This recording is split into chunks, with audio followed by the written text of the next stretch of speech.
الله تعالى ونفعنا به وبعلومه وأسراره بالدارين آمين. رضي الله عنكم. فصل. وإذا آنست من نفسك أيها المريد تكاسلا عن الطاعة وتثاقلا عن الخيرات فقدها إليها بزمام الرجاء. فصل. وإذا آنست من نفسك أيها المريد تكاسلا عن الطاعة وتثاقلا عن الخيرات. Dan apabila anasta, engkau merasakan ketenangan daripada nafsumu, wahai murid, tenang akan takasulan, yaitu melakukan malas, anit ta'at, daripada berbuat ta'at, wa tathaqulan, dan berat, anil khairat, daripada kebaikan-kebaikan. Ini obat yang diajarkan oleh Al-Habib Abdullah Al-Haddad. Jika kita merasa dari nafsu kita ini ada kesenangan dalam bermalas-malasan dan berat di dalam melakukan ketaatan dan kebaikan, apa obatnya? Faqudha, maka arahkanlah ia, ilaiha, kepadanya ketaatan tadi. Artinya ketika nafsu kita malas untuk sholat, maka lakukan sholat itu. Apabila nafsu kita malas untuk hadir ke majelis ilmu misalnya, hadirilah majelis ilmu itu, atau segala perbuatan baik lainnya. Caranya bagaimana? Nah, ini yang diajarkan oleh beliau agar kita paham, yaitu bizimamir roja. Kamu arahkan ia dengan kekang harapan. Maksudnya apa kekang harapan itu? Kita berikan iming-iming kebaikan dan balasan Allah di dalam melakukan ketaatan tersebut. Diajarkan oleh beliau kepada kita, wahwa, arti zimamur roja tadi, tali kekang harapan. Nafsu itu kan ibarat binatang yang diikat dengan tali kekang, dan kalau sudah diberikan kekang atau diikat dengan tali kekang, maka kemana kita mengarahkan dia pasti akan menurut. Nah, tali kekang yang dimaksud di sini wahwa antadzkura laha, bahwa dia adalah bahwa engkau mengingatkan untuknya, yakni nafsu tadi, ma wa'adallahu bihi, apa saja yang Allah Ta'ala janjikan dengannya, al-amilina, orang-orang yang beramal, bi ta'atihi, dengan ketaatannya. Apa yang dijanjikan oleh Allah kepada orang-orang yang melakukan ketaatan? Minal fawzil azim, daripada keuntungan yang besar, wan na'imil muqim, dan kenikmatan yang abadi di surga, war rahmati war ridwan, dan kerahmatan serta ridha dari Allah, wal khuludi, dan kekal fi fasihil jinan, di kelapangan surga, wal izzi war rif'ah, dan kemuliaan, ketinggian derajat, wasyarafi, dan kehormatan, wal makanati, dan kedudukan, indahu, di sisi Allah subhanahu, wa inda ibadihi, dan di sisi hamba-hambanya Allah. Ingatkan itu kepada nafsu yang bermalas-malasan untuk melakukan ketaatan dan kebaikan-kebaikan tadi. Jadi kita ingatkan dengan roja, itu namanya zimamur roja, tali kekang harapan. Al-Habib Abdullah bin Alawi Al-Haddad mengumpamakan nafsu itu seperti kerbau, binatang misalnya. Kerbau kalau sudah dikekang, maka kemana kita menarik, dia pasti akan menurut. Kita tarik ke kanan, dia ikut ke kanan. Kita tarik ke kiri, dia ikut ke kiri. Nah, nafsu harus dikekang. Pertama, kekangnya adalah zimamur roja, dengan kekang harapan.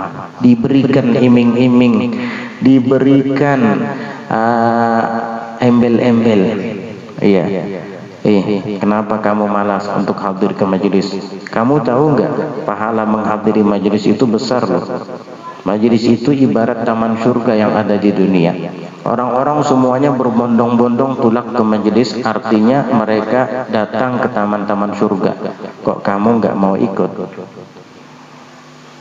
Kalau kamu nggak mau ikut ke taman surga yang ada di dunia, khawatir di akhirat nanti kamu juga tidak mau ikut ke sana. Na'udzubillah. Ingatkan seperti itu.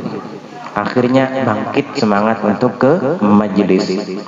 Kita ingatkan juga, bukankah kamu tahu wahai nafsu, pahala menghadiri majelis ilmu lebih baik daripada menjenguk 1000 orang yang sakit, lebih baik daripada melayat 1000 jenazah, dan lebih baik daripada sholat bahkan 1000 rakaat. Saya yakin wahai nafsu, kamu tidak akan sanggup menengok 1000 orang yang sakit. Kamu tidak akan sanggup untuk melayat 1000 jenazah. Kamu tidak akan sanggup untuk melaksanakan 1000 rakaat sholat sunnah. Tapi kamu sanggup menghadiri majelis ta'lim, dan ternyata pahala hadir ke majelis ta'lim bukan sama dengan menghadiri 1000 jenazah atau menjenguk 1000 orang yang sakit atau melaksanakan 1000 sholat sunnah. Bukan sama, lebih baik. Kapan lagi kamu mendapatkan pahala yang lebih baik itu? Ingatkan nafsu kita seperti itu. Itu namanya roja, harapan. Jadi diberikan harapan dia. Ini obat ini. Tidak salah Imam Al-Busiri ketika mengumpamakan nafsu seperti anak kecil. An-nafsu katifli, kata beliau. Nafsu itu seperti anak kecil. Kita punya anak kecil di rumah. Nak. Kalau kamu puasa besok, nanti abah belikan ayam goreng. Nanti abah belikan pistol-pistolan. Wah, semangat dia. Karena dia berharap di balik puasanya nanti dia mendapatkan pistol-pistolan atau ayam goreng itu. Nah, begitulah nafsu kita. Ini cara untuk mengatasi nafsu yang sedang bermalas-malasan untuk berbuat taat dan beribadah. Kasih dia harapan. Di balik ibadah yang dilakukan ada janji-janji Allah berupa keuntungan, keridhaan, surga, dan lain-lainnya. Kias yang lain-lainnya juga. Dan juga kasih tahu, jika kamu berbuat taat, kamu punya kedudukan di sisi Allah. Kamu punya kemuliaan dan kehormatan di sisinya. Bahkan kamu juga dihormati oleh hamba-hambanya. Man kana yuridul izzata falillahil izzatu jami'a. Barang siapa yang menghendaki kemuliaan, keperkasaan, maka semua kemuliaan itu ada pada Allah, milik Allah. Nah, kamu ingin dimuliakan orang, muliakan dulu dirimu dengan berbuat taat kepada Allah. Allah kasih kemuliaan itu. Kamu ingin mencari simpatik dari makhluk, jangan sia-sia cari simpatik daripada Tuhan pencipta makhluk, Allah Subhanahu wa taala. Makhluk akan cinta kepadamu. Nah, diberikan harapan-harapan semacam ini. Nanti dia yang bermalas-malasan itu akan terpanggil untuk melakukan kebaikan. Ini tips mujahadah untuk membuat nafsu kita semangat beribadah. Ini luar biasa yang mengatakan ini. Al-Habib Abdullah bin Ali Al-Haddad, beliau sudah paham betul arti mujahadah dan beliau langsung yang mempraktekannya. Lalu beliau berbagi pengalaman kepada kita. Begitu cara mengatasi nafsu yang bermalas-malasan untuk berbuat taat. Wa idza ahsasta min nafsika mailan ilal mukhalafati. Dan apabila engkau merasa dari nafsumu mailan, cenderung ia ilal mukhalafati, kepada pelanggaran-pelanggaran. awil tifatan ila sayyiati, atau menoleh kepada kejahatan-kejahatan. Artinya di saat nafsumu cenderung untuk berbuat dosa dan maksiat, di saat hatimu tiba-tiba terlintas keinginan untuk berbuat dosa,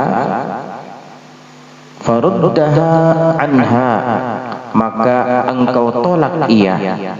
Apa? Engkau tolak ia maksiat-maksiat tadi, anha, daripadanya nafsumu itu, atau engkau tolak nafsumu itu daripadanya maksiat tadi, sama aja. Mau haknya yang pertama dikembalikan kepada nafsu, dan hak yang kedua dikembalikan kepada mukhalafat, kepada sayyiat, atau dibalik, artinya tidak berubah. Artinya kamu tolak maksiat itu daripada nafsumu, atau kamu tolak nafsumu daripada maksiat itu. Jangan sampai ia melakukannya. Kalau tadi ketika nafsu malas berbuat taat, kita kekang dengan kekang harapan, roja, ingatkan dia dengan pahala-pahala yang besar agar tidak malas lagi berbuat taat. Nah, kalau yang kayak begini, nomor 2 ini, ketika dia akan melakukan maksiat dan dosa-dosa, apa kekang yang manjur untuk nafsu tadi? Beliau mengatakan faruddaha, maka engkau tolak nafsumu itu anha, daripada mukhalafat, daripada pelanggaran dan sayyiat, dosa-dosa dan kesalahan tadi, bisautil khaufi, dengan cambuk ketakutan. Dengan cambuk ketakutan, maksudnya takhwif, ditakut-takuti. Wahwa, ia adalah cambuk ketakutan tadi, maksudnya ditakut-takuti. Antudzakkiraha wa ta'idhaha, engkau ingatkan ia nafsumu itu, wa ta'idhaha, dan engkau nasihati ia, bima tawa'adallahu bihi, dengan yang Allah ancamkan dengannya, min man asahu, akan orang yang bermaksiat kepadanya. Ingatkan itu. Nafsu, kamu ingin melihat pemandangan haram, kamu ingin mengkonsumsi minuman atau makanan haram,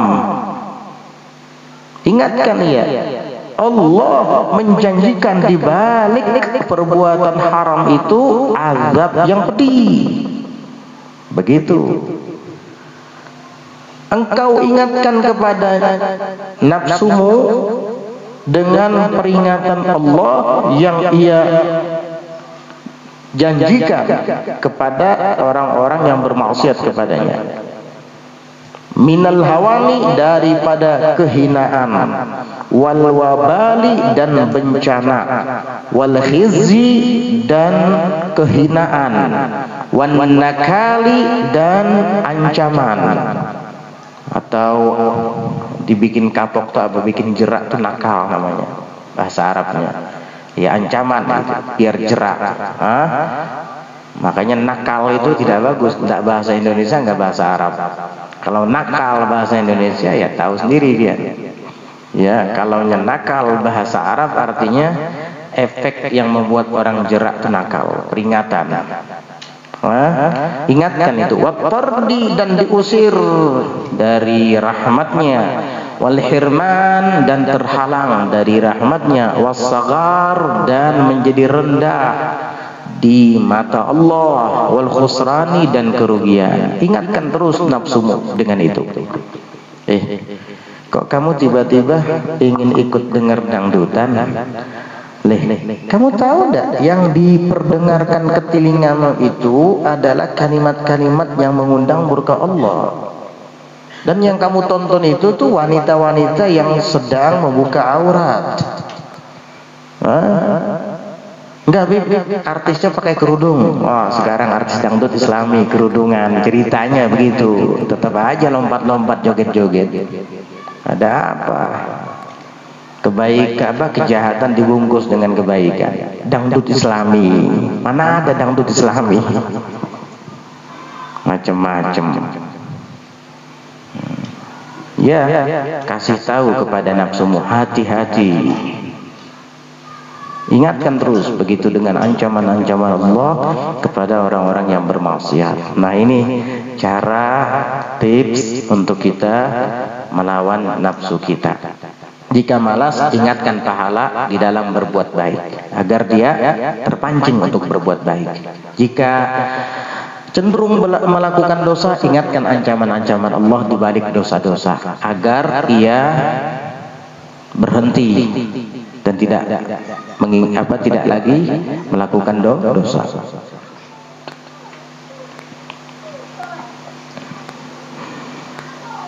Jadi ada zimamur raja, ada sautul khauf. Ya, dibawa dengan kekang harapan agar mendapat pahala, harapan agar mendapat surga dan lain-lain. Begitu caranya dulu. Kemudian jika cenderung berbuat dosa, kita berikan cambuk rasa takut. Hati-hati kamu kalau pindah masuk neraka. Gituin aja. Karena yang Allah Ta'ala sampaikan di dalam Al-Quran atau di dalam hadis yang berkenaan dengan akibat dari perbuatan dosa berupa siksa neraka, azab yang pedih, itu bukan dongeng. Jangan kira itu hanya dongeng, itu di Quran itu disebutkan, itu di dalam hadis-hadis yang sahih kadang disebutkan. Yakini tidak mungkin Allah dan Rasulnya berbohong di dalam memberikan ancaman. Nah, kamu mau masuk dalam kelompok orang-orang yang diancam itu? Kalau enggak mau, jangan melakukan dosa. Insya Allah dia berhenti. Begitu. Wa iyyaka wal wuqu'a fima waqa'a fihi ba'dhu syai'in. Dan hati-hati kamu wuqu' terjerumus fima pada tempat waqa'a fihi yang terjatuh di dalamnya ba'dhu syai'in, sebahagian orang-orang yang suka syatoh. Syatoh itu jaka bahasa Banjarnya ketujuh mahalabiyu kadang. Iya. Sok-sok sudah sampai ma'rifat padahal kada. Sok-sok sudah sampai kepada puncak hakikat padahal seujung kukunya aja kan kada lagi. Hanya sekedar pintar bepander. Syatoh tuh ngarannya tuh. Oh, ceritanya tauhid, ceritanya ma'rifat, mukasyafat, macam-macam, padahal nol. Itu syatoh namanya. Nah, kamu jangan sampai terjerumus dalam kelompok para syatihin ini, yang ketujuh syatoh tadi. Omong kosong, yang suka omong kosong. Apa di antara yang dilakukan syatihin ini? Omong kosong ini, suka omong kosong. Minal istihanati bisya'nil jannah, daripada meremehkan dengan sya'nil jannah, urusan surga, wan nar, dan neraka. Nah, ini kadang mereka kada penting surga itu, kada penting. Kada penting neraka itu, kada penting. Pikirkanlah, kita ini sudah ma'rifat belum? Waduh, sok-sokan kayak gitu. Baca Quran gak lancar. Lucu.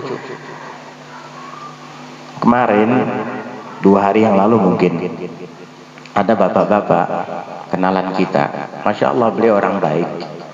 Kata beliau, "Bib, ulun ada ditakuni orang." Takuni apa? Dikirimi sidin tulisan WA. Nah, ini pertanyaannya, Bib. Jadi isinya apa? Kita tidak perlu dengan kitab dan dalil di dalam bertauhid. Kitab, Quran, hadis atau dalil itu hanya tulisan. Kita cukup berpegang dengan jiwa dan tubuh kita yang suci dari noda ini. Waduh. Hanya orang yang kulit sajalah perhatian dengan kitab dan dalil itu, karena mereka masih belum sampai. Mereka masih ada di tingkat muzahadah. Pakai Z dia bilang menulisnya, muzahadah. Bahlul, kisah pintar. Jadi bubuhan yang mendengar ini rasa iya ya sudah. Lalu sidin tadi betakun nonton. Ojo ulun nampak kurang nih kada paham di agama. Hah? Jadi ada lanjutannya tadi itu. Jadi dia bilang apa? Karena kalau kita sudah di alam kubur, kita tidak akan ditanyakan lagi tentang Al-Quran dan hadis. Dan ketika di akhirat kitab-kitab itu sudah tidak ada lagi. Nyata ada lagi. Loh, orang ini kalau ditanya, kamu tahu tentang akhirat dari mana? Kamu tadi bicara alam kubur. Berikut pertanyaan yang ada di sana. Buktinya ini mengatakan apa? Kamu tidak akan ditanyakan. Nah, berarti dia tahu tentang pertanyaan alam kubur. Dari mana kamu tahu itu? Dari diri kamu sendiri. Coba kamu ke hutan sana dilahirkan jadi Tarzan. Mana kamu tahu tentang akhirat? Kamu tahu karena kamu mendengar ceramah ulama kah? Nah, dari mana mereka tahu tentang soal mungkar nakir, soalul malakain, tentang azab dan naimul khabar, tentang akhirat, tentang neraka? Kalau bukan dari Al-Quran, kalau bukan dari Al-Hadis, kalau bukan dari kitab-kitab yang ditulis oleh para ulama atau lidah-lidah ulama yang menyampaikannya, yang mereka berguru pada gurunya yang tahu tentang kitab. Dari mana? Ini perkataannya aja udah jadi bumerang bagi dirinya sendiri. Nah, tidak perlu kitab.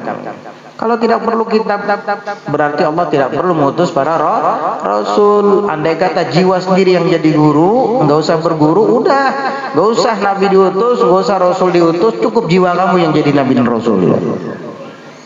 Nah, bagaimana dengan rukun iman? Iman kepada Allah dan Rasulnya, iman kepada malaikat dan kitab-kitabnya. Terus Quran kamu hilangkan begitu. Ya ngalih benar sudah. Orang bodoh merasa pintar itu sulit dan tidak sadar kalau dirinya itu bodoh. Yang paling sulit itu adalah jahil murakkab. Itu orang bodoh yang bertingkat. Apa? La wahwa man la yadri wa la yadri annahu la yadri. Man la yadri, orang yang kada tahu, wa la yadri, dan kada tahu pulang annahu la yadri, bahwanya itu kada tahu. Nah, ini alih benar. Kalau jahil basit, orang bodoh yang mudah ringan, itu enak. Wa huwa man la yadri wa yadri annahu la yadri. Itu adalah orang yang tidak tahu apa-apa, tapi dia sadar bahwa dia itu tidak tahu. Nah, dengan kesadaran bahwa dirinya tidak tahu, itulah terpanggil hatinya untuk belajar. Mending jahil basit daripada jahil murakkab. Jahil murakkab nih tingkat jahilnya nih, bodohnya. Begitu ulun balas ya, simpel aja. Kada usah dilawani. Ini orang tidak mengerti ilmu. Mungkin dulu sidin haur-haur di hutan aja menabang pohon. Ya, pas pohonnya kada ada lagi yang ditabang, tau ngutam di rumah pakai sahakikat lalu. Iya, kada ada lagi gawian, meranyau akhirnya. Dulu banyak kayu, jadi ke hutan menggawe kayu, menabang kayu. Karena munnya musim panas betarik, amun musim hujan baunda kan haranya itu, baunda lah haranya, pakai kelotok. Sekali kadada gawian lagi timbul jadi ustad, astagfirullah, memondoknya di hutan, menabang kayu memondoknya. Iya, menyenso memondoknya. Pas keluar dari hutan timbul jadi ustaz, guru makrifat dia pulang. Subhanallah. Baca Fatihahnya semeraut. Ada enggak yang kayak gitu? Banyak yang kayak gitu. Enggak jelas latar belakangnya. Pas keluar jadi ustaz, jadi murabbi, jadi mursyid, macam-macam. Nauzubillah min dzalik. Kita bukan menghina, kita bicara fakta begini. Nyataannya kayak gitu.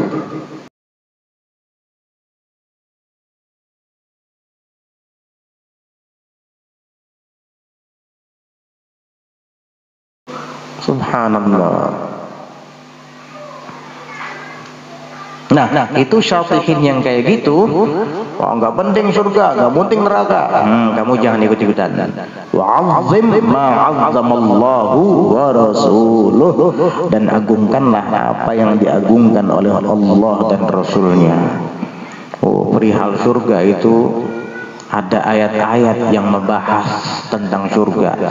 Banyak sekali ayat yang membahas tentang surga dan kenikmatannya. Dan banyak sekali ayat yang membahas tentang neraka dan azab yang pedih di dalamnya. Di dalam suratul Waqi'ah hampir semua ayat-ayat yang membahas tentang surga dan neraka. Fakrah pertama ayat-ayat yang membahas tentang surga. Fakrah kedua ayat-ayat yang membahas tentang neraka. Berarti ini sesuatu yang besar. Jika surga dan neraka adalah perihal yang sepele, mana mungkin dibahas di dalam Quran dan hadis? Tidak ada. Hal-hal yang sepele itu nggak ada di Quran dan hadis. Semuanya yang dibahas dalam Quran dan hadis itu adalah hal-hal yang besar. Ketika Allah dan Rasulnya membahas tentang surga dan neraka, berarti ini adalah urusan yang serius. Jangan diremehkan, istihanah, dientengkan. Ini syatihin, omong kosong, syatah. Wa'amal lillahi li'annahu rabbuka, dan beramallah kamu karena Allah. Li'annahu rabbuka, karena sesungguhnya Dia Tuhanmu. Kamu beramal karena Allah Tuhan kita, dan kita hamba. Seorang hamba memang harus tunduk dan patuh kepada Tuhan. Selesai. Wa anta abduhu, dan engkau adalah hambanya. Was'alhu an yudkhilaka jannatah, dan mintalah engkau kepadanya, Allah Tuhanmu tadi, agar Ia memasukkan kamu ke dalam surganya. Wa an yu'izaka min narihi, dan agar Ia melindungi kamu daripada nerakanya. Bi fadlihi, dengan karunia-Nya, wa rahmatihi, dan rahmatnya, bukan dengan amal kamu. Selesai. Jadi kita beramal untuk Allah. Memang kita beramal bukan supaya masuk surga, untuk Allah. Cuma di antara amal tadi adalah meminta, berdoa kepada Allah supaya dimasukkan ke dalam surga. Berdoa kepada Allah supaya dimasukkan ke dalam surga itu bagian dari amal. Kemudian berlindung kepada Allah daripada neraka. Minta kepadanya perlindungan agar dijauhkan dari siksa neraka dengan rahmatnya dan dengan karunia-Nya, bukan dengan amal kamu. Kamu jangan andalkan amal kamu. Rasulullah saja amalnya tidak bisa ditandingi, namun beliau tidak pernah mengandalkan amalnya. Sampai-sampai ketika ditanya, ketika Rasulullah berkata kepada para sahabat, "Ma minkum min ahadin yunajjihi amaluh?" Qalu, "Wala anta ya Rasulullah." Qala, "Wala ana illa an yataghammadani Allah bi rahmatih."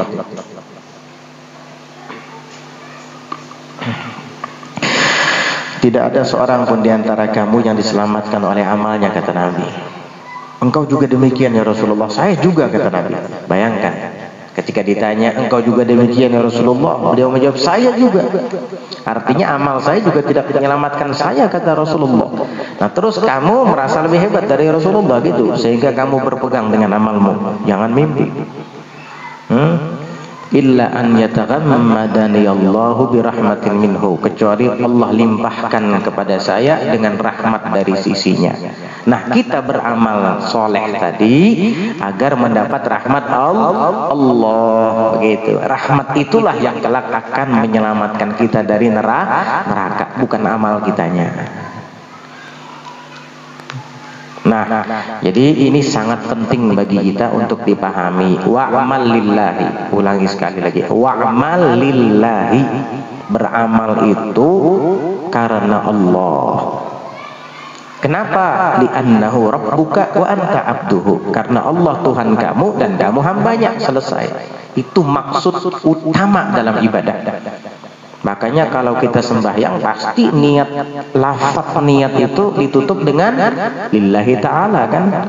Nawaitul wudu'a fardha lillahi ta'ala. usalli fardal maghribi 3 raka'atin mustaqbilal qiblati ma'muman lillahi ta'ala. Nawaitu shauma ghadin an ada'i fardhi syahri ramadhani hadhihi sanati lillahi ta'ala. Apa lagi? Nawaitu an a'takifa fi hadzal masjidi lillahi ta'ala. Nawaitu an ukhrija zakatal fitrati an nafsi lillahi ta'ala. Semua lillahi ta'ala. Karena kamu disuruh beramal karena Allah. Kenapa? Karena Allah Tuhan kamu dan kamu hambanya. Jadi wajar saya ini beramal kepada Tuhan saya, Tuhan saya. Saya kan budak, saya kan hamba. Begitu. Mengenai surga dan neraka, kamu minta sama Allah. Bukan dengan amal kamu, tapi murni dari karunia dan rahmatnya Allah. Jangan beramal, ya Allah, ulun sudah beramal, nah banyak benar, masukkanlah dalam surga. Salah kamu doanya kayak gitu. Itu namanya mengandalkan amal. Jadi doanya apa? Ya Allah, masukkan saya ke dalam surgamu dengan rahmatmu. Makanya Rasulullah itu tidak mengandalkan amal di dalam doanya. Coba lihat doa setelah azan subuh sebelum salat subuh. Allahumma inni as'aluka rahmatan min indika tahdi biha qalbi. Tuh, ya Allah, saya memohon kepadamu rahmat dari sisimu. Yang dipinta tuh rahmatnya. Tapi dengan rahmat itu tahdi biha qalbi, engkau berikan petunjuk dengannya rahmatmu itu ya Allah, bukan dengan amal saya, bukan dengan salat saya, bukan dengan puasa saya, bukan dengan Quran dan zikir saya, bukan. Dengan rahmatmu, tahdi biha qalbi, engkau berikan petunjuk ya Allah biha, dengan rahmatmu juga, bukan dengan usaha saya. Apa dah amalan kita ini? Kada ada apa-apanya. Bukan dengan amal saya ya Allah, tapi dengan rahmatmu juga engkau berikan petunjuk qalbi ke dalam hati saya. Paham begitu? Jadi kamu terus beramal karena Allah.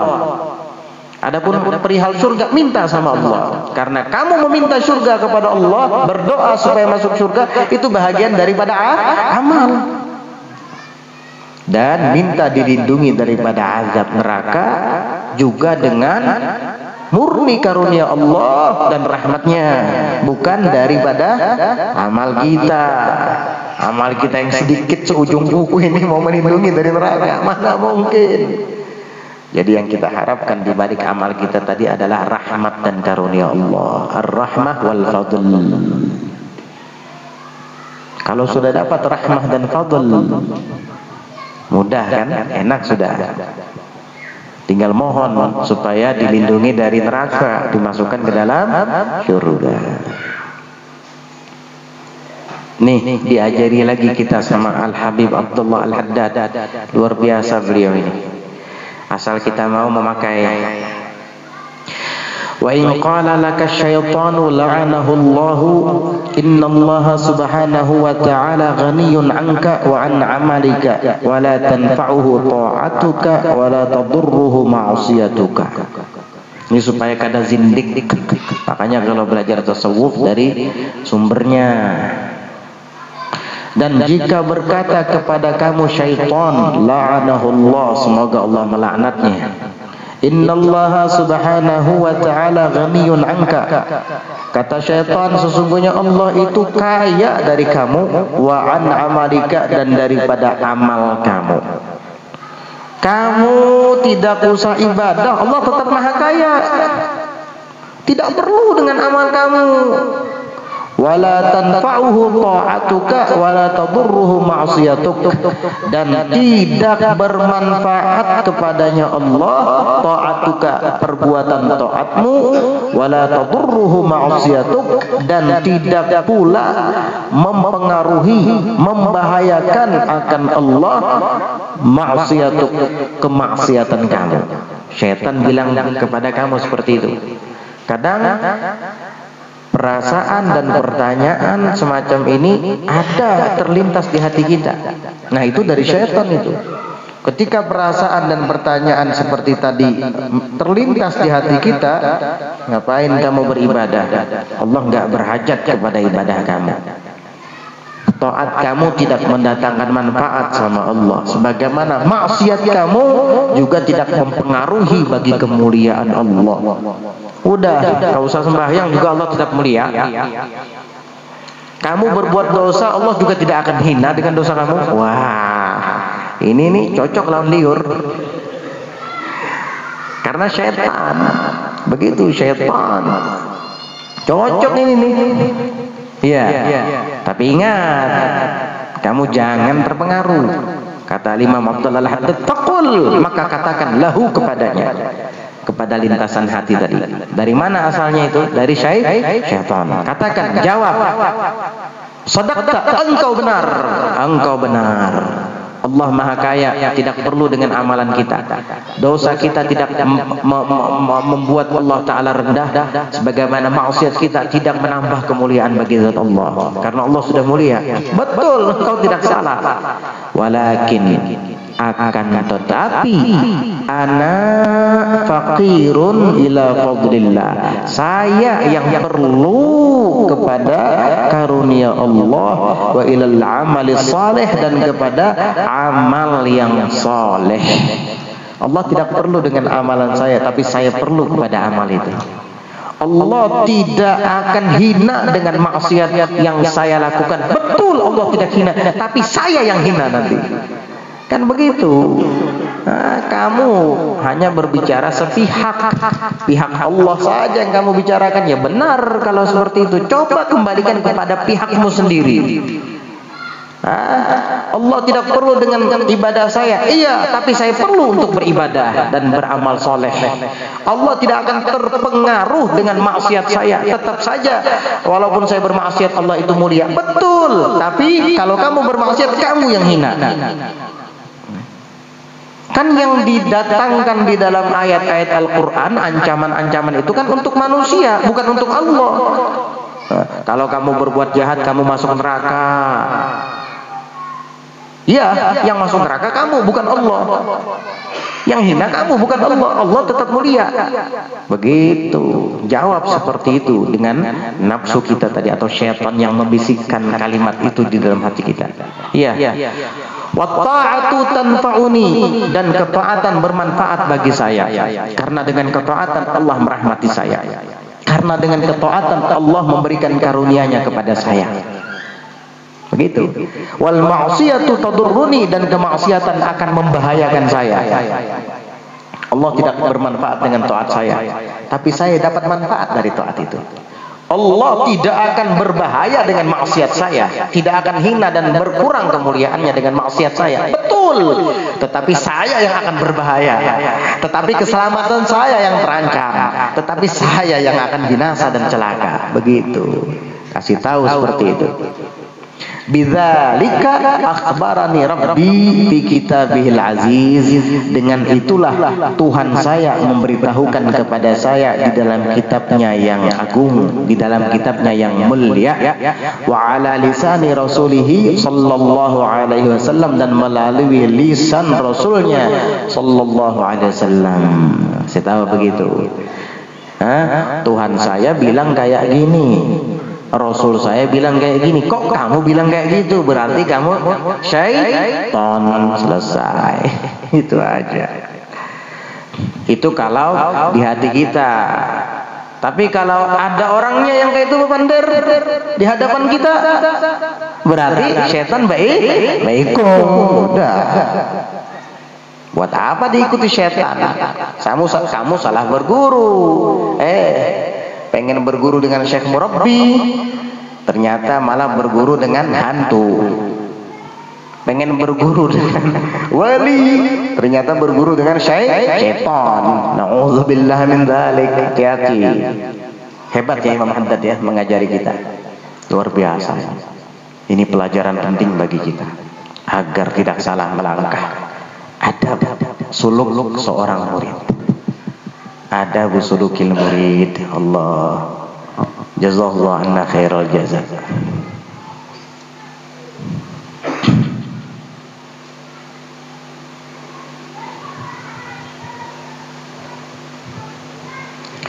فإن قال لك إن كنت سعيدا عند الله فإنك لا محالة تصير إلى الجنة سواء كنت طائعا أو عاصيا وإن كنت شقيا عنده فسوف تصير إلى النار وإن كنت مطيعا فلا تلتفت إليه إلى قوله وذلك لأن أمر السابقة غيب لا يطلع عليه إلا الله وليس لأحد من الخلق فيه شيء والطاعة أدل دليل على سابقة السعادة وما بين المطيع وبين الجنة إلا أن يموت على طاعته والمعصية أدل دليل على سابقة الشقاء وما بين العاصي وبين النار إلا أن يموت على معصيته.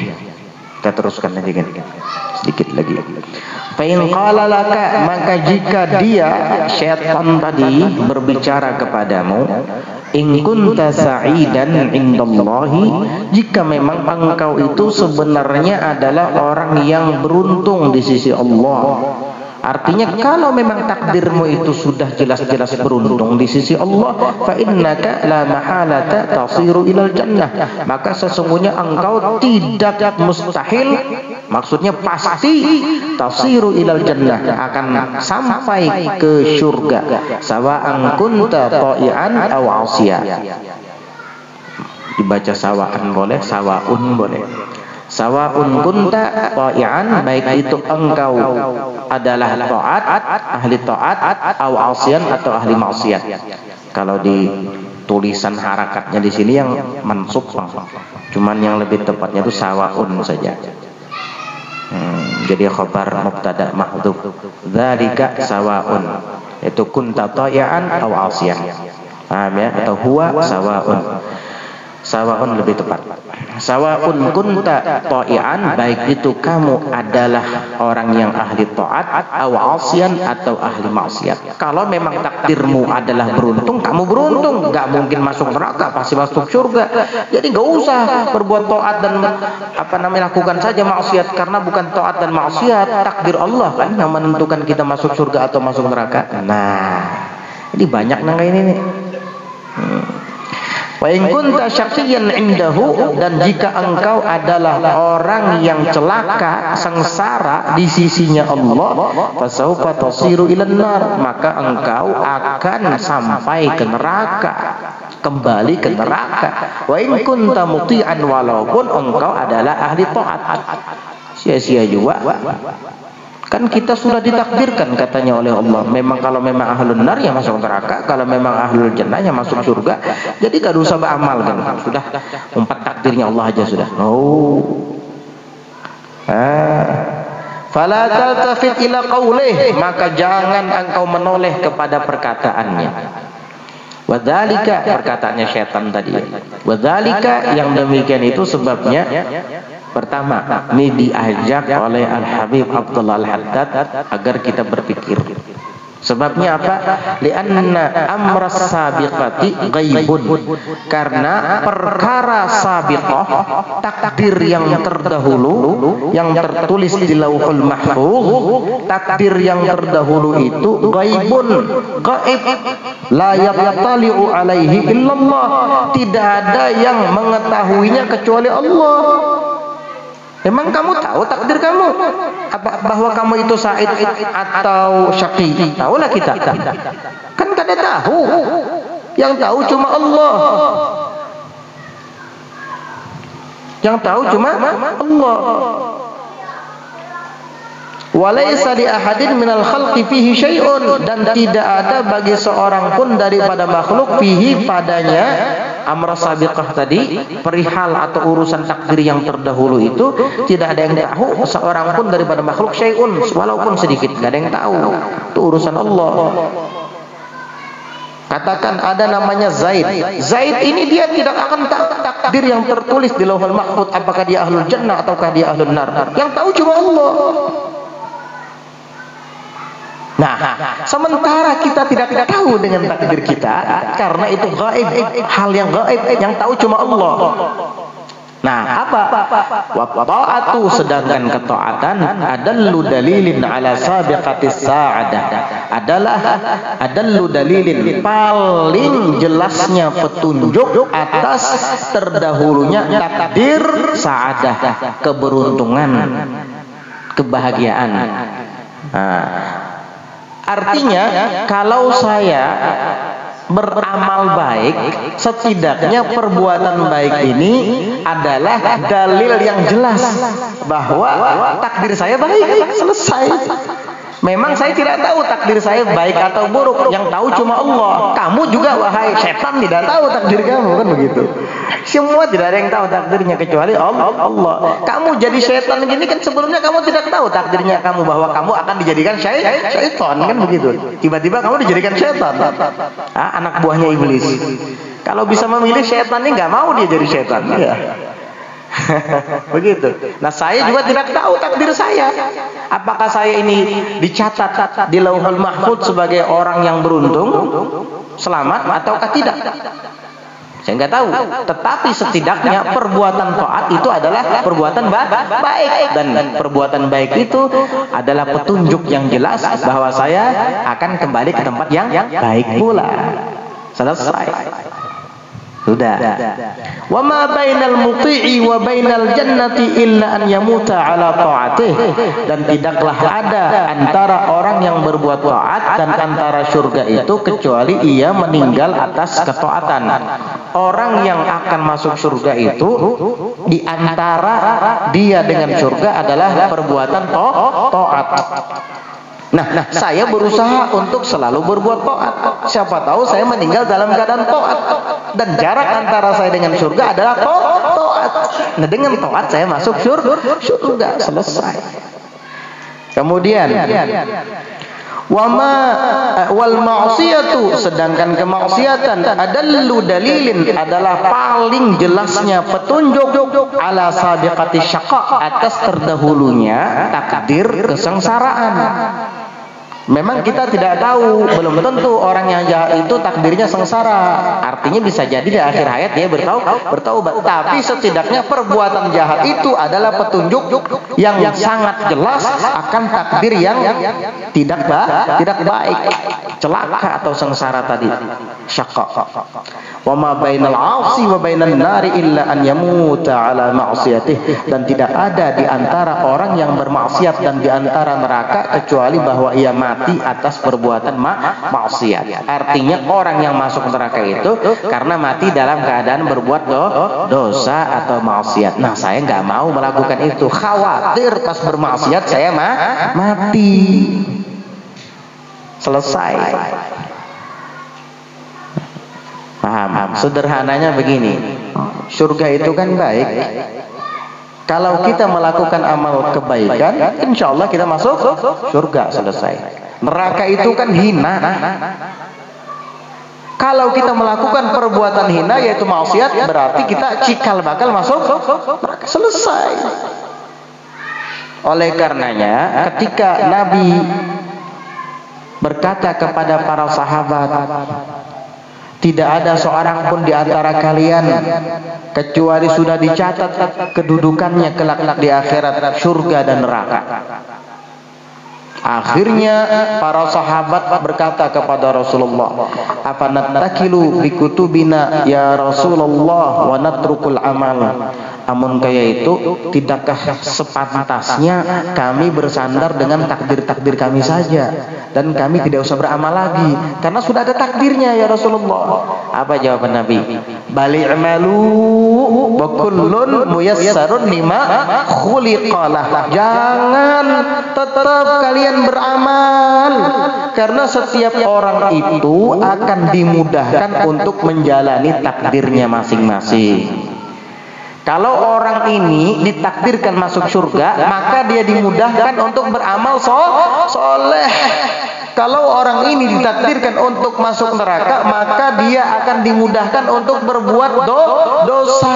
Nah, jadi kata Nabi, ada petunjuknya. Takdir memang gaib, kita tidak tahu takdir kita apa. Apakah meninggal husnul khatimah atau su'ul khatimah? Walaupun tidak tahu, tetapi petunjuknya ada. Begitu. Paham ya? Jadi jangan tertipu lagi dengan takdir tadi. Memang takdir ketentuan sudah Allah Ta'ala tetapkan di Lauhul Mahfuz dan kita tidak bisa menolak, tetapi ada tanda-tandanya.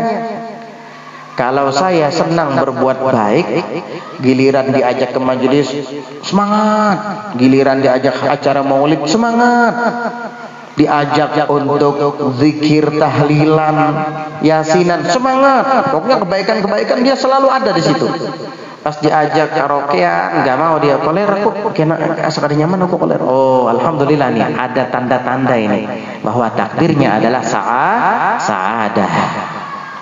Ini tanda-tanda baik. Istiqomah kamu seperti itu sampai kamu meninggal dunia.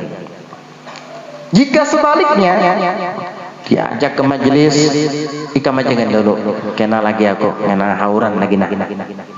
Diajak acara maulidan, yasinan, tahlilan, uyuh benawak. Aku siang tadi seharian begawi. Berarti berat loh untuk kebaikan. Padahal kebaikan itu identik dengan surga. Pas giliran malam nih Haji Anu mengawinkan anaknya bekarokian daulah. Artis mana datang? Mulai Jakarta sana. Iya kah? Menyak ke Jakarta sana. Kadang-kadang kita tulak nukar tiketnya aja larang. Gila. Makanya Pak kesempatan benar nih aja aku tulak aku tujuh benar mendengar lagunya tuh di YouTube tuh. Berarti kamu naudzubillah, jangan-jangan takdir kamu ini takdir yang syaqaq, takdir yang buruk nih, jangan-jangan nih. Giliran maksiat cepat, giliran taat lambat. Berarti kamu dimudahkan untuk yang jahat. Yang jahat itu identik dengan neraka. Na'udzubillah min dzalik. Maka ya Habib, ya sudah, rubah haluan kamu sekarang. Kalau kamu dulu seperti itu, rubah pola hidupmu. Tawakal kepada Allah. Mungkin dengan merubah pola hidupmu, takdirmu akan baik. Begitu. Jadi wa kullun muyassarun lima khuliqala. Setiap orang pasti dimudahkan oleh Allah untuk menjalani takdir yang diciptakan untuknya. Kalau memang kamu takdirmu adalah selamat, sa'adah, beruntung dan bahagia di akhirat, pasti kamu akan dimudahkan untuk melakukan sebab-sebabnya, yaitu perbuatan taat. Dan jika ternyata takdirmu adalah syaqawah, sengsara, celaka, maka kamu juga akan dimudahkan untuk menjalani takdirmu itu, yaitu maksiat, karena maksiat identik dengan neraka. Wal-iyadzu billah. Terima kasih banyak Al Habib Abdullah bin Ali Al-Haddad yang telah mengajarkan kepada kita dua jalan yang harus kita pilih ini, jalan kebaikan atau jalan keburukan. Ini keterangan yang sangat luar biasa yang mungkin jarang disampaikan oleh ulama kecuali orang-orang yang semisal Al Habib Abdullah bin Alawi Al-Haddad. Kita sering mendengar makom kewalian, kita sering mendengar karamah mereka, tapi nggak ada yang mengajarkan jalan untuk sampai ke sana. Nggak ada. Yang didengar cuma keramat, akhirnya mengaku berkeramat juga. Kayak itu aja itu. Nah, ketujuh mendengar keramat lalu merasa berkeramat. Itu ngalih bener tuh.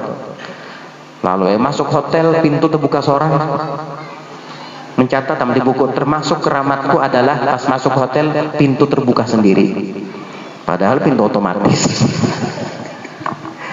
Orang udik mendengar keramat pas ke kota, pintu terbuka seorang, dicatat keramatku pintu terbuka seorang. Rasa harap benar sudah. Akhirnya menulis 10 keramat bulan. Na'udzubillah min dzalik. 10 keramat unda. Na'udzubillah. Yang penting itu adalah jalannya, bukan keramatnya. Wali itu paling malu dengan karomah itu. Bahkan Bahkan wali itu ketika mengeluarkan karamah, mereka dalam keadaan tidak mau itu, tidak senang, tapi terpaksa. Karamah itu kadang muncul secara spontan, bukan kemauan mereka. Bahkan ada yang mengatakan wali-wali itu ketika karamahnya keluar, mereka malu seperti perempuan yang kelihatan darah haidnya. Perempuan ketika datang bulan tembus, kira-kira malunya luar biasa ya. Nah, wali ketika karamahnya keluar itu malu mereka. Begitu.